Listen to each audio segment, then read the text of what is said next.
JMM നേതാവും ജാർഖണ്ഡ് മുൻ മുഖ്യമന്ത്രിയുമായ ഷിബു സോറൻ അന്തരിച്ചു. അസുഖബാധിതനായി ചികിത്സയിലായിരുന്നു അദ്ദേഹം. ഡി ധനസുമോദ് കൂടുതൽ വിവരങ്ങളുമായി ഡൽഹിയിൽ ചേരുന്നു. ധനസുമോദ്, എങ്ങനെയാണ് ഇദ്ദേഹത്തിന്റെ ഒരു രാഷ്ട്രീയ ജീവിതകാലത്തെ നമുക്ക് രേഖപ്പെടുത്താൻ കഴിയുക?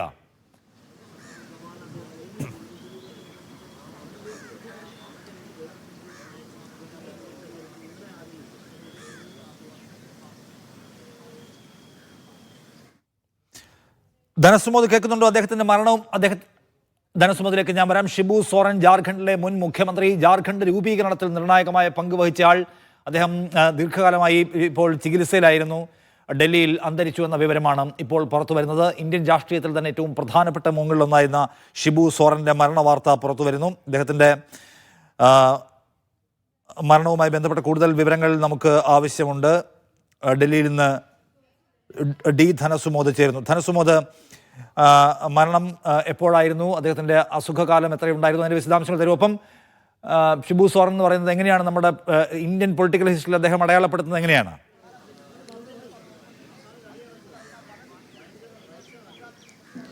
അല്പനിമിഷം മുമ്പാണ് ഡൽഹിയിലെ സ്വകാര്യ ആശുപത്രിയിൽ മുൻ മുഖ്യമന്ത്രിയും മുൻ കേന്ദ്രമന്ത്രിയുമായ ഷിബു സോറൻ അന്തരിച്ചത്. അദ്ദേഹം മാസങ്ങളായി ഡൽഹിയിൽ ചികിത്സയിലായിരുന്നു. ആദ്യം അദ്ദേഹം റായ്പൂരിലായിരുന്നു ചികിത്സയിൽ ഉണ്ടായിരുന്നത്. പിന്നീട് രോഗം ഗുരുതരമായതിനെ തുടർന്നാണ് അദ്ദേഹത്തെ മാസങ്ങൾക്ക് മുമ്പ് തന്നെ ഡൽഹിയിലേക്ക് മാറ്റിയത്. പലതവണ അദ്ദേഹത്തിൻ്റെ ആരോഗ്യത്തെ സംബന്ധിച്ച് വളരെ നില വഷളായതായിട്ടുള്ള ഒരു വാർത്തകൾ വന്നിരുന്നു. പക്ഷേ ഇപ്പോഴാണ് അല്പനിമിഷം മുമ്പാണ് അദ്ദേഹം മരിച്ചതായിട്ടുള്ള ഒരു വിവരം പുറത്തു വരുന്നത്. നമ്മൾ ഷിബു സോറനെ കുറിച്ച് പറയുകയാണെങ്കിൽ ജാർഖണ്ഡ് എന്ന ഒരു സംസ്ഥാനം പിറവിയെടുക്കാൻ കാരണം ഷിബു സോറൻ്റെ വലിയ തരത്തിലുള്ള ഒരു പോരാട്ടമായിരുന്നു. കാര്യം 1962 തന്നെ ഈ സന്താൾ വിഭാഗത്തിൽപ്പെട്ട ആദിവാസി വിഭാഗത്തിൽപ്പെട്ടുള്ളവർ അവർ വേട്ടയാടപ്പെടുകയാണ്, അവരുടെ ഭൂമി പിടിച്ചെടുക്കപ്പെടുകയാണ് എന്ന് ചൂണ്ടിക്കാട്ടി അവർക്ക് വേണ്ടിയുള്ള ഒരു പോരാട്ടം അദ്ദേഹം തുടങ്ങിയതാണ്. പിന്നീട് അദ്ദേഹം 1972 അദ്ദേഹം ലോക്സഭയിലേക്ക് മത്സരിച്ചെങ്കിലും അദ്ദേഹം പിന്നെ പരാജയപ്പെടുകയായിരുന്നു ചെയ്തത്. അതിനുശേഷം പിന്നീട് 8 തവണ അദ്ദേഹം വിജയിച്ച് പാർലമെന്റ് അംഗമാകുകയും ജാർഖണ്ഡ് എന്ന സംസ്ഥാനം രൂപീകരിക്കാനും അതിലെ മുഖ്യമന്ത്രിയാകാനും 3 തവണയാണ് അദ്ദേഹം ജാർഖണ്ഡിൽ മുഖ്യമന്ത്രിയായിട്ടുള്ളത്. പക്ഷേ ഈ 3 തവണയും 6 മാസത്തിൽ കൂടുതൽ അദ്ദേഹത്തിന് മുഖ്യമന്ത്രി സ്ഥാനത്ത് തുടരാൻ കഴിഞ്ഞില്ല. കാര്യം അദ്ദേഹത്തിൻ്റെ എപ്പോഴും ഈ ഇത്തരത്തിലുള്ള വല്ല സമര ഒരു പാരമ്പര്യമാണ്. അദ്ദേഹം ആദിവാസികൾക്ക് വേണ്ടിയുള്ള ഒരു പോരാട്ടവും സമര പാരമ്പര്യവുമാണ് അദ്ദേഹത്തിന് ഉണ്ടായെങ്കിൽ പോലും നിരന്തരം അദ്ദേഹത്തിന് വിവാദങ്ങൾ പിന്തുടർന്നിരുന്നു. അദ്ദേഹം കേന്ദ്രമന്ത്രിയായിരുന്നപ്പോൾ തന്നെയാണ് അദ്ദേഹത്തിൻ്റെ സ്വകാര്യ പേഴ്സണൽ സെക്രട്ടറിയെ തട്ടിക്കൊണ്ടുപോയി കൊലപ്പെടുത്തി എന്നുള്ളൊരു കേസിൽ അദ്ദേഹത്തിന് ശിക്ഷിച്ചതിനെ തുടർന്ന് അദ്ദേഹത്തിന് കേന്ദ്രമന്ത്രി സ്ഥാനം രാജിവെക്കേണ്ടി വന്നു. കൽക്കരി മന്ത്രിയായിരുന്നു. പലപ്പോഴും ഈ 6 മാസം മാത്രമാണ് അദ്ദേഹത്തിന് ഒരു മുഖ്യമന്ത്രിയായി ജാർഖണ്ഡിൽ പോലും തുടരാൻ കഴിഞ്ഞിരുന്നത്. വിവാദങ്ങൾ അദ്ദേഹത്തിന്റെ പിന്നാലെ തന്നെ വരികയായിരുന്നു. ഷിബു സോറനെ കുറിച്ച് ഓർക്കുമ്പോൾ അദ്ദേഹത്തെ കുറിച്ചുള്ള ഉയർന്നു വന്നിട്ടുള്ള വിവാദങ്ങൾ, കേസുകൾ, കൊലപാതക ആരോപണങ്ങൾ, അതിന്മേലുള്ള രാജിവെക്കലുകൾ, ഇവയെല്ലാം നമ്മുടെ മുൻപിലുള്ള ഒരു പ്രധാനപ്പെട്ട സംഗതിയാണ്. അതോടൊപ്പം തന്നെ ജാർഖണ്ഡിൽ നിന്നുള്ള നേരത്തെ സുമോദ് ചൂണ്ടിക്കാണിച്ചതുപോലെയുള്ള ആദിവാസി രാഷ്ട്രീയത്തെ മുഖ്യധാരയിലേക്ക് കൊണ്ടുവരിക. ഇപ്പം ജെഎംഎം എന്ന് പറയുന്ന പാർട്ടിയുടെ രൂപീകരണത്തിൽ അദ്ദേഹത്തിൻ്റെ പങ്കാളിത്തം 8, 9, 10 തവണ അദ്ദേഹം ജെഎംഎമ്മിൻ്റെ അധ്യക്ഷ സ്ഥാനത്തേക്ക് തുടർച്ചയായി തിരഞ്ഞെടുക്കപ്പെട്ടു. പാർലമെന്റ് അംഗമായി. കേന്ദ്ര സർക്കാരിൻ്റെ ഭാഗമായി അദ്ദേഹം കൽക്കരി മന്ത്രിയായി പ്രവർത്തിച്ചു.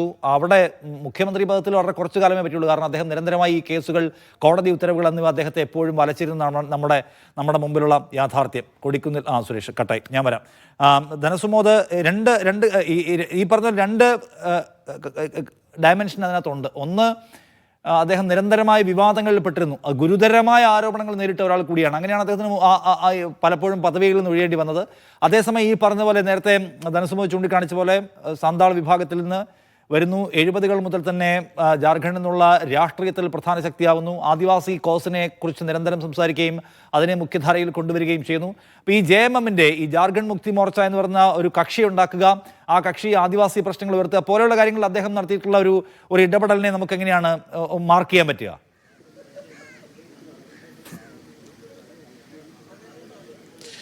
അദ്ദേഹം പലപ്പോഴും സ്വീകരിച്ചിരിക്കുന്ന ഒരു നിലപാട് ഒരു വർഗീയ വിരുദ്ധ നിലപാട് തന്നെയായിരുന്നു. കാര്യം ഫാസിസ്റ്റ് ശക്തികൾ ഈ BJP പ്രത്യേകം ഈ ഷിബു സോറൻ്റെ പാർട്ടിയെ അദ്ദേഹത്തിന് പിന്നാലെ ഹേമന്ത് സോറൻ ചുമതലയേറ്റ് ഈ രണ്ടുപേരെയും വളഞ്ഞിട്ട് ആക്രമിക്കുന്ന ഒരു രീതിയായിരുന്നു BJPയുടെ ഭാഗത്തു നിന്നുണ്ടായിരുന്നത്. മാത്രമല്ല നമ്മൾ നേരത്തെ കണ്ടതാണ് ഈ ജാർഖണ്ഡ് തെരഞ്ഞെടുപ്പ് നടക്കുന്ന സമയത്ത് ഈ JMM എങ്ങനെയാണ് ഒരു സംസ്ഥാനത്തിന് എതിര് നിൽക്കുന്നത് എന്ന് ചൂണ്ടിക്കാണിക്കലും JMM എങ്ങനെയാണ് ഒരു ആദിവാസികളെ ചേർത്ത് നിർത്തി ഒരു മുസ്ലിം വിഭാഗവുമായി ചേർന്ന് നിൽക്കുന്നത് എന്ന് ചൂണ്ടിക്കാട്ടി അതിനെതിരായിട്ടുള്ള ഒരു വീഡിയോകളായിരുന്നു ജാർഖണ്ഡിൽ വ്യാപകമായി പ്രചരിപ്പിച്ചത്.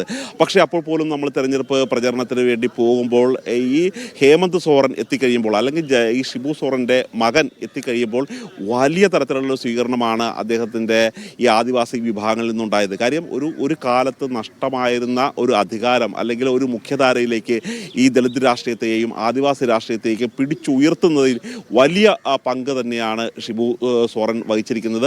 മാത്രമല്ല ഈ പിന്നോക്ക രാഷ്ട്രീയം, ദളിത് രാഷ്ട്രീയം ഇവയെല്ലാം ഉയർത്തിക്കൊണ്ടുവന്ന രാഷ്ട്രീയ നേതാക്കന്മാർ ഓരോ കാലഘട്ടങ്ങളിൽ കേസിൽ കുടുങ്ങി അവർ അഴികൾക്കുള്ളിലാകുകയും അവരുടെ അധികാരങ്ങൾ നഷ്ടമാകുകയും ചെയ്യുന്ന ഒരു കാര്യം തന്നെയാണ് ഇന്ത്യയുടെ ഒരു സമീപകാല രാഷ്ട്രീയം നോക്കി കാണുമ്പോൾ മനസ്സിലാകുന്നത്. മാത്രമല്ല ഈ ഹേമന്ത് സോറൻ ഒരു BJPയുടെ ഒപ്പം നിന്നിരുന്നെങ്കിൽ അല്ലെങ്കിൽ ഷിബു സോറൻ BJPയുടെ ഒപ്പം നിന്നിരുന്നെങ്കിൽ അവർ ജയിലിൽ പോകില്ലായിരുന്നു എന്ന് തന്നെ ഇന്ത്യ സഖ്യത്തിൽ ഉൾപ്പെടെയുള്ള പല പാർട്ടി നേതാക്കന്മാരും നമ്മളോട് സംസാരിക്കുമ്പോൾ പറയാറുണ്ട്. പക്ഷേ എത്ര തന്നെ ജയിലിൽ അടച്ചാൽ പോലും ഒരു രാജ്യത്തെ വിഭജിക്കുന്ന ശക്തികളുമായി ഒരു കാരണവശാലും കൂട്ടുകൂടില്ല എന്ന് തന്നെയായിരുന്നു അദ്ദേഹത്തിൻ്റെ നിലപാട്. ആ നിലപാടിനായിരുന്നു വലിയ വില കൊടുക്കേണ്ടി വന്നത്. ഒരു തവണ പോലും ഒരു 6 മാസത്തിലധികം മുഖ്യമന്ത്രിയായി തുടരാൻ ഷിബു സോറന് കഴിയാതെ വന്നതും ഇത്തരത്തിലുള്ള ഒരു പ്രശ്നങ്ങൾ കൊണ്ട് തന്നെയായിരുന്നു.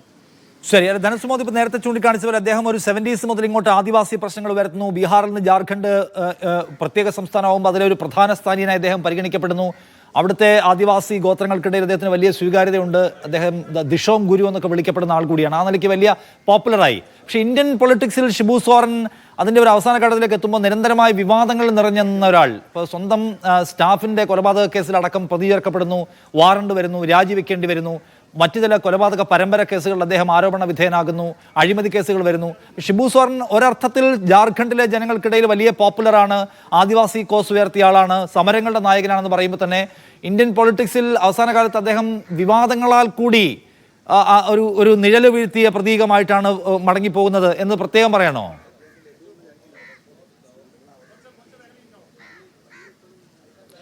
അത് ഇത്തരത്തിലുള്ള ഇന്ത്യ സഖ്യവുമായി ചേർന്ന് നിൽക്കുന്ന നേതാക്കന്മാർക്ക് എല്ലാവർക്കും ഇപ്പോൾ ലാലു പ്രസാദ് യാദവ് ആണെങ്കിലും മറ്റു ഏത് നേതാക്കന്മാരായാലും ആ തരത്തിലുള്ള ഒരു നിഴൽ അവർക്കുണ്ട്. മാത്രമല്ല പക്ഷേ ഈ തരത്തിലുള്ള ഇന്ത്യ സഖ്യം രൂപീകരിക്കുന്നതിന് മുമ്പ് തന്നെയാണ് ഇദ്ദേഹത്തിനെതിരെയുള്ള കേസുകൾ ഉണ്ടായിരുന്നത്. അദ്ദേഹം കോൺഗ്രസിൻ്റെ ഭാഗമായി നിൽക്കുമ്പോൾ തന്നെയാണ് അദ്ദേഹത്തിന് എതിരെ കേസുണ്ടായിരുന്നത്. കൊലപാതക കുറ്റം ഉൾപ്പെടെയുള്ളവ ശിക്ഷിച്ചതിനെ തുടർന്നാണ് അദ്ദേഹത്തിന് രാജിവെക്കേണ്ടി വന്നത്. അതുകൊണ്ട് ഒരു ഭാഗത്ത് ദളിത് രാഷ്ട്രീയം അല്ലെങ്കിൽ ആദിവാസി രാഷ്ട്രീയം ഉയർത്തിപ്പിടിക്കുമ്പോൾ തന്നെ മറുഭാഗത്ത് അദ്ദേഹത്തിൻ്റെ പലതരത്തിലുള്ള കേസുകളാണ് അദ്ദേഹത്തെ കുടുക്കിയതും അദ്ദേഹത്തിൻ്റെ ഈ പല അധികാര പരിധികളും പദവികളും ഇട്ടെറിഞ്ഞ് അദ്ദേഹത്തിന് പോകേണ്ടി വന്നതിൻ്റെ പ്രധാനപ്പെട്ട കാരണം ഈ തരത്തിലുള്ള കേസുകൾ തന്നെയായിരുന്നു.